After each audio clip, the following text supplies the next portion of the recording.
अस्सलाम वालेकुम दोस्तों, पापनगर जी न्यू आहे ज़बरदस्त अपडेट खणी हाज़िर थी चुका आहियूं दोस्तों। इन खां पहिरीं असांजे चैनल ते न्यू आहे त सब्सक्राइब करे हाल ते क्लिक कंदा जीअं साथ हलंदो रहे, लाइट ॿरंदी रहे। वीडियो खे मुकमल ॾिसंदा ताकि तव्हांखे सॼी अपडेट सम्झ में अचे।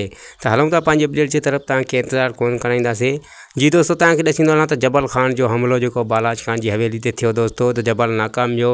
ऐं नाकाम छो वियो दोस्तों, त इहो तव्हांखे ॿुधाईंदासीं त इहो सोबे जी ग़लती हुई दोस्तों।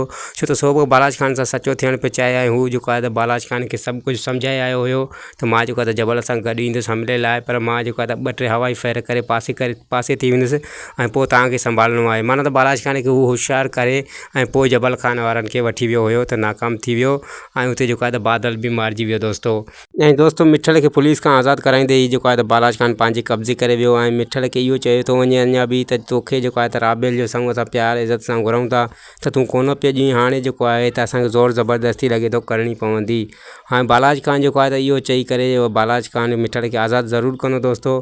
ऐं ॿिए पासे जेको आहे त मल्हार ऐं जेको आहे सारंग वारा ई सभु जेको डमरिज पिया आहिनि बालाज ख़ान ते, त जॾहिं असां पुलिस में पैसा बि भरिया आहिनि त पोइ जेको आहे त कहिड़ो मक़सदु थो थिए बालाज ख़ान जो हू असांजे मिठल खे जेको आहे त वरी पंहिंजे कब्ज़े करे वियो आहे। ऐं दोस्तों, मां तव्हांखे ॿुधाईंदो वञा त हू जेको आहे त तमामु जल्द बालाज ख़ान जी पापनगरी ऊंधी कंदा। ऐं ॿिए पासे जेको आहे त शाहनवाज़ ख़ान खे बि ख़बर पइजी चुकी आहे त जेको आहे त मुंहिंजी घरवारी ऐं मुंहिंजे पुट जा क़ातिल इहे ई बालाज ख़ान वारा मंठार वारा आहिनि। ऐं मंठार जेको हिन महिल जेको आहे त शेर दिल वटि आहे ऐं शेर दिल वटि बार बार जेको आहे त शाहनवाज़ ख़ान अचे थो त तूं जेको आहे त मूंखे मंठार ऐं संदसि जेको आहे त भाइटी आहे उहा हथु करे ॾे। हू भाइटीअ खे त बचाईंदो जेको आहे त पर मंठार खे हू पंहिंजे हथनि सां मारणु चाहे थो, छो त बालाज ख़ान जो इशारो मंठार तरफ़ हुयो त इहे ई आहिनि तुंहिंजी ज़ाल ऐं पुट जा क़ातिल। उमेद आहे दोस्तों त वीडियो तव्हांखे वणी हूंदी। वीडियो वणे त लाइक सब्सक्राइब शेयर ज़रूरु कंदा। वरी तव्हां सां गॾु थींदासीं कंहिं नेक्स्ट वीडियो जी अपडेट सां गॾु। ख़ुदा हाफ़िज़ दोस्तों, दुआनि में यादि।